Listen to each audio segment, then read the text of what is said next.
정치대담 캠프 대 캠프 시작하겠습니다. 오늘은 더불어민주당 선대위 송평수 대변인, 국민의힘 선대본부의 윤희석 상임공보특보 함께 하겠습니다. 두 분 어서 오십시오. 안녕하십니까. 자, 그럼 먼저 오늘 대선 전국을 달군 이슈부터 살펴보도록 하죠. 강다한 앵커가 정리를 했는데요. 자, 강다한 앵커.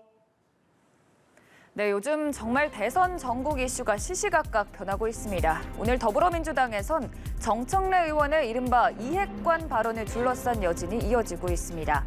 앞서 정 의원은 이핵관의 탈당 권유를 거부했다고 밝힌 바 있는데요. 이에 대해 이재명 후보 말을 아끼는 모습이었습니다. 제가 내용을 잘 모르는 부분이어서요. 뭐 구체적으로 말씀드리기가 좀 그렇습니다. 잘 해결될 것이라고 생각합니다. 더불어민주당 조홍천 의원은 지금이야말로 선당 후사가 필요하다며 정 의원의 자진 탈당 결단을 공개 촉구했습니다. 한편 국민의힘 윤석열 후보 어젯밤 홍준표 의원과 비공개 만찬 회동을 했는데요. 홍 의원이 일부 인사의 전략 공천을 요구한 가운데 윤 후보는 공천관리위원회로 공을 돌리면서 거리를 뒀습니다. 공정한 그 위원회를 구성을 해서 그 위원회에다가 좀 맡기고 저는 그 공천 문제에는 직접 관여할 생각이 없습니다. 한편 국민의힘 권영세 선거대책본부장은 홍 의원을 겨냥해서 구태를 보인다면 당원 자격도 인정받지 못할 것이라고 경고했는데요. 이에 대해 홍 의원 방자하기 이를 데 없다며 불편한 심경을 감추지 않았습니다. 지금까지 대선을 48일 앞둔 이재명, 윤석열 두 후보의 캠프 상황 살펴봤습니다. 오늘 나온 여론조사 결과부터 좀 살펴보도록 하겠습니다. 띄워주실까요? 네, 오늘 NBS에서 나왔는데 지금 이재명 후보와 윤석열 후보 오차범위 내에서 초접전 양상이 지금 계속되고 있어요. 여러 조사에서. 두 분 일단 지금 이 흐름 어떻게 보고 계신지 좀 궁금하거든요. 먼저 윤 특보께서 먼저 좀 말씀해 주실까요? 예, 여론조사 결과가 주마다 같은 여론조사 기관이라도 저렇게 많이 바뀌고 있습니다. 네. 이제 1% 차이로 이제 좁혀졌는데 어느 여론조사 기관을 막론하고라도 저런 흐름이 계속 이어지고 있어요. 물론 저희 쪽이 좀 잘 나오는 게 요즘 많아서 조금 안심이 되긴 합니다만은 여기에 일희일비할 필요가 있을까? 잘 보시면 20대, 30대 이 젊은 층의 그 지지 여론들이 등락이 큽니다. 네네. 저희도 언제 무슨 잘못을 하면 또 어떻게 내려갈지도 모르기 때문에 참조만 할 뿐이다. 이 정도로 말씀드리겠습니다. 알겠습니다. 안주하지 않겠다 하는 말씀으로 이해를 하겠고요. 송평수 대변인께서는 어떻게 좀 보고 계세요? 저희들도 일희일비하지 않고 네. 지금 해왔던 대로 그렇게 해나갈 생각이고요. 다만 2030 세대는 이슈에 따라서 굉장히 변동성이 큽니다. 그래서 저희가 좀 맞춤형 공약이라든지 정책 발표를 통해서 마음을 얻어가는 그런 구상을 하고 있습니다. 알겠습니다. 자, 그러면은 좀 본격적으로 들어가 보겠습니다. 송 대변인께 먼저 좀 여쭙겠는데 국민의힘에 이어서 민주당에서도 이른바 핵관이라는 논란이 좀 터졌어요. 정청래 의원이 이핵관이 찾아와서 탈당을 권유했다 이렇게 얘기를 했거든요. 민주당 내에서는 국민의힘처럼 윤핵관처럼 영향력을 행사하고 이렇게 광범위하게 어떤 네트워크로 형성되어 있는 그런 윤핵관, 이핵관은 없습니다. 네. 없다고 보셔도 되고요. 다만 어떠한 경위로 그런 일이 벌어졌는지는 아직 경위를 파악 중에 있습니다. 지금 이재명 후보나 송영길 대표께서도 이런 상황에 대해 잘 모르시는 것 같아요. 네, 그렇게 발언을 말씀하시더라고요. 보면은. 예. 근데 이제 아무래도 뭐랄까요, 정청래 의원이 왜 이핵관이라고 표현을 했을까요, 단어를? 아마도 이제 하나 유행어가 돼서 좀 딱 압축적으로 이렇게 알아듣기 쉽게 이렇게 말씀하신 것 같습니다. 알겠습니다. 근데 사실은 불심 달래기, 성남 불심 달래기를 사실 민주당이 상당히 공을 들이고 있는 것 같은데 되게 곤혹스러울 것 같아요. 왜냐하면 정청래 의원이 나는 탈당할 생각이 전혀 없다라고 또 못을 박으셔가지고. 예, 정청래 의원은 사실은 민주당에 대한 애착이나 이런 굉장히 강하신 분입니다. 네. 그래서 이제 20대 총선 때 그때 이제 컷오프 됐을 때도 네. 탈당을 하지 않았어요. 그 정도로 애착이 강하신 분인데 다만 이제 지금 대선 국면이라는 엄중한 상황이 있기 때문에 향후에 또 여러 가지 변수가 있을 것 같습니다. 알겠습니다. 이게 뭐 아니라고 말씀은 하셨습니다만 일각에서는 그렇게도 보더라고요. 그냥 불교계와의 갈등이라고만 치부할 것이 아니라 이게 뭐 좀 계파 갈등이 다시 좀 불거질 조짐 아니냐 뭐 이렇게도 보던데 무리한 해석인가요? 예, 뭐 개파 갈등은 아닌 것 같고요. 사실 뭐 그 일단은 사흘 전에 또 정청래 의원이 그 조계종 지도부를 찾아가서 거듭 사과를 했죠. 예. 했고 또 사과하는 마음에서 108배까지 드렸습니다. 거기에 또 36명 현역 의원이 동행을 했고요. 그 진정성은 느껴진다. 이렇게 말씀드릴 수 있겠습니다. 알겠습니다. 그 윤희석 특보께 여쭤보겠습니다. 그 정청래 의원의 이른바 이핵관 발언이 이재명 후보에게 어떤 영향을 줄 거라고 좀 보세요? 이 핵관이라는 단어가 아까 유행어라고 우리 송평수 대변인 네. 말씀하셨는데 뭐 좋은 단어는 아니잖아요. 근데 굳이 이 단어를 써서 뭔가 본인의 의사표시를 했단 말입니다. 정청래 의원이. 이렇게 생각합니다. 이재명 후보가 민주당 내에서는 주류라고 할 수는 없어요. 비주류인데 주류라고 할 수 있는 정청래 의원이 이런 식으로 뭔가 갈등 양상을 드러냈다면 대선을 2달로 남겨놓지 않은 이 시점에서의 민주당의 현 주소는 과연 원팀이 맞느냐. 원팀이 아니라는 어떤 방증이라고 생각을 합니다. 그런 면에서 본다면 이재명 후보에게 좋을 게 하나도 없는 것이죠. 그러면은 이렇게 좀 어떻게 보면 약간은 계파 갈등이라고 할까요? 이런 게 불거지게 된 단초는 뭐였다고 보세요? 제가 여러 생각을 해봤는데요. 이재명 후보가 대선 후보로 선출되는 그 과정에 있어서 전체 민주당 당원, 민주당을 비롯한 어떤 여권을 지지하는 분들의 마음을 100% 설득하는데 실패했다. 그 결과가 이 시점에서 불거지는 게 아니냐 이렇게 좀 생각을 해봤습니다.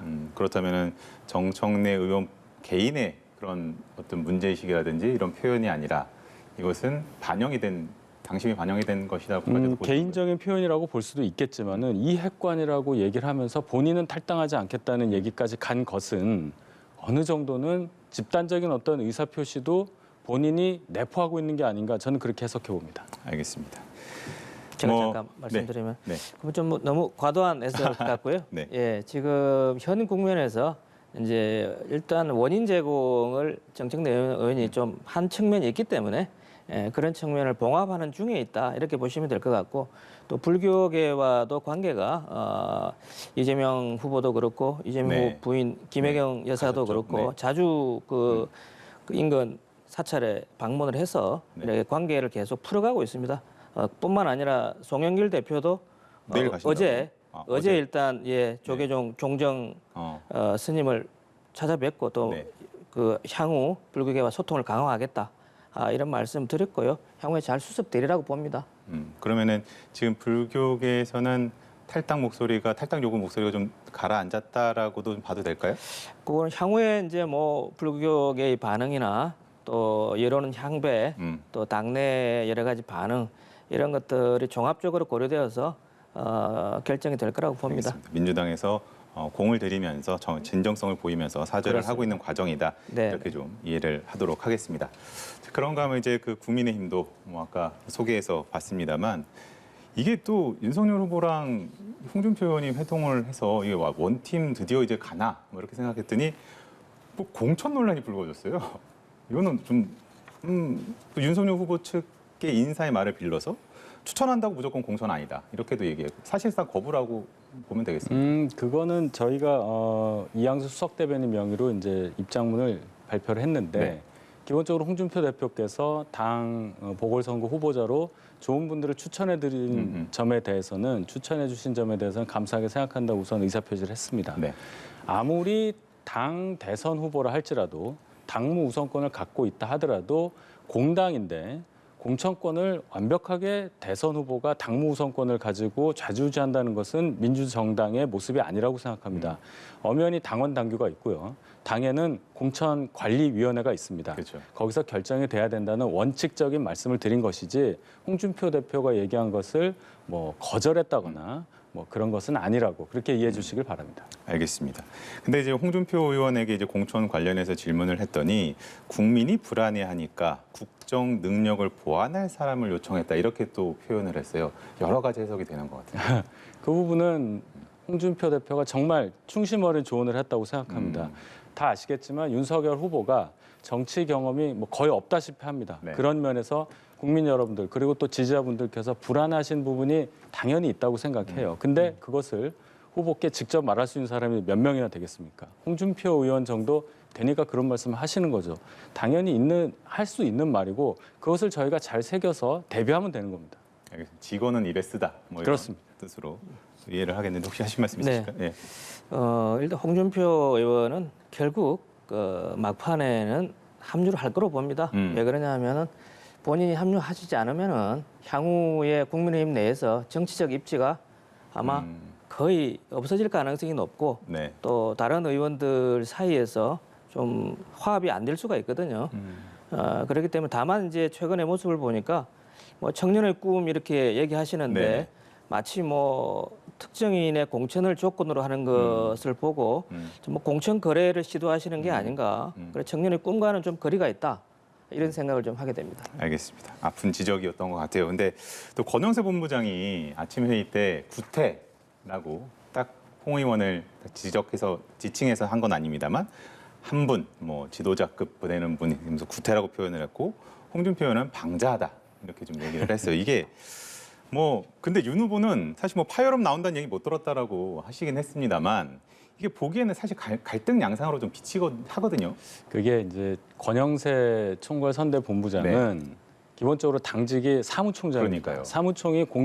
사무총장은 공천관리위원장. 공천을 예. 실무적으로 총괄할 수 있는 자리이기 그렇죠. 때문에 예. 그 부분에 대해서 공천과 관련해서 홍준표 의원이 얘기를 했기 때문에 지적을 할 수밖에 없는 입장이었고 또 월권이었다 이렇게 보신 뭐 걸까요? 월권이라고 표현할 수도 있는데 네. 어쨌든 그 부분에 대해서 얘기를 하니까 사무총장으로서는 지적을 할 수 있는 부분이 있었다. 그리고 홍준표 의원 입장에서도 후보하고 1대1로 내밀하게 한 얘기를 굳이 이렇게 공개적으로 얘기를 해서 이 의견이 다른 거를 굳이 표출할 필요가 있느냐는 차원의 말씀을 하신 걸로 아는데 뭐 정치하다 보면 다 그런 일이 있지 않겠습니까? 예, 그 정도로 이해해 주시기를 부탁드립니다. 알겠습니다.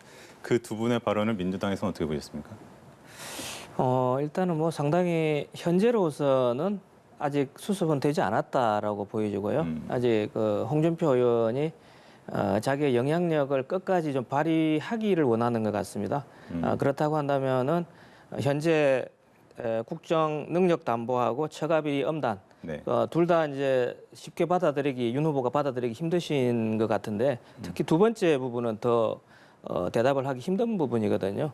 그렇다고 한다면은 뭐 당장은 합류를 하지 않더라도 이 두 가지 합류 조건을 낮춘다든지 또는 좀 합류 조건을 언급하지 않고 슬그머니 나중에 또 합류할 수도 있을 것 같습니다. 근데 또 이제 홍준표 의원이 그 청년들과 이렇게 인터넷으로 소통을 하는 과정에서 이재명 후보, 그러니까 합류해야 되는 이유에 대해서 이재명 후보를 되게 거칠게 표현을 하면서 얘기를 했어요.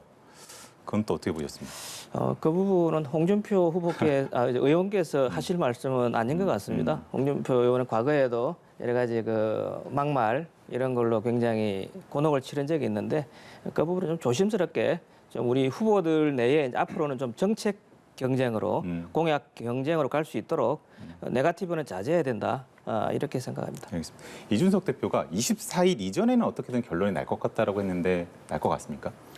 글쎄요. 그 이준석 대표가 무엇을 근거로 말씀하시는지 제가 모르는데 네. 뭐 빠르면 빠를수록 좋지 않겠습니까? 네. 알겠습니다.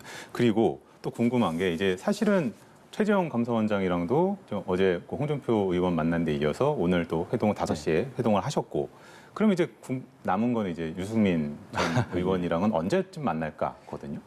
꾸준히 접촉을 하고 있는 것으로 제가 알고 있고 네. 유승민 의원도 많은 생각을 하시리라 생각합니다.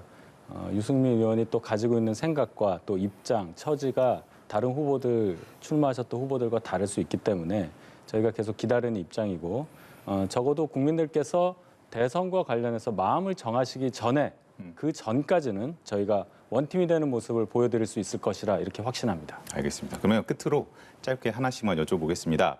그 두 후보가 사실은 각자에게 좀 불리한 출판물이라든지 아니면 또 방송 같은 것을 좀 금지해달라, 가처분을 좀 너무 이제 경쟁적으로 좀 하고 있다, 뭐 이런 좀 지적들도 있어요. 그러니까 일종의 입막음이다, 뭐 이렇게까지도 표현이 되는 것 같고 어떤 입장이신지 짧게 네. 한마디씩만 듣겠습니다. 네. 원래 송 대변인께서 이제 뭐 사실 이 검증이냐 아니냐 또 네거티브냐 이 구별이 사실 쉽지 않은 부분은 네, 분명히 네. 있습니다. 그러나 이제 지금 현재 TV 토론이라든지 그다음 정책 경쟁이라든지 이런 것들이 구체적으로 드러나지 않고 있다 보니 네거티브성 음해라든지 이런 정보들이 난무하고 있어요. 그렇기 때문에 후보들이 가급적 일찍 TV 토론이라든지 이런 객관적인 검증의 장에 나오셔야 된다. 이렇게 보고 있고요. 특히 뭐 가처분이라든지 이런 것은 이제 헌법상 보장된 재판 청구권이기 때문에 그렇긴 하죠. 뭐라고 말할 수는 없습니다. 그러나 이제 검증의 차원에서 본다면은 언론의 자유라든지 국민의 알 권리 또 대선 후보에 대한 어떤 판단 기준 이런 것들을 제공하는 차원에서 그 한도 내에서만 좀 제공했으면 좋겠다. 국민들이 좀 볼썽사납게 생각하는 그런 것들은 좀 자제하는 게 좋겠다. 이렇게 생각합니다. 윤 특보께서는. 예, 저희 입장에서는 이제 방송금지 가처분 처분을 낸 것이 김건희 대표 녹취록 관련 얘기인데요. 이것이 기자 인터뷰가 아니라 법원의 그 가처분 금지 그 결정문에서 밝혔다시피 촬영 기사라고 표현됐습니다. 촬영 기사와의 사적인 대화에 가까운 사담을 공영방송에서 방송한다는 점에 대해서 저희가 지적을 한 것이고요. 법원에서도 사생활 관련한 부분 그리고 재판 관련 부분 빼고는 방영을 하라 했는데 결과적으로 공익적 목적을 달성하기 위한 것인지에 대한 국민적 의문이 있었습니다. 방송 이후에. 또 MBC는 방금 전에 이번 주 일요일에 추가로 방송하기로 한 것을 안 하기로 결정을 했어요. 그렇다면 저희의 어떤 주장이 어느 정도는 합리적으로 입증된 게 아닌가 생각을 하고요. 적어도 공영방송이라면 정식으로 인터뷰되고 또 공익적인 목적을 달성하기 위한 인터뷰만을 방송하는 것이 맞지 않느냐 그런 차원의 촉구를 해봅니다. 알겠습니다. 이 30일, 31일 뭐 설 연휴에 이게 국민의당에서 금지 가처분을 내가지고 뭐 어떻게 결정 날지는 모르겠습니다만 만약에 있게 된다면 그때를 기점으로 해서 정책 검증이 본격화될 수 있기를 또 다시 한번 기대를 해보면서 오늘 캠프 대 캠프는 여기서 마무리를 해보도록 하겠습니다. 두 분 수고하셨습니다.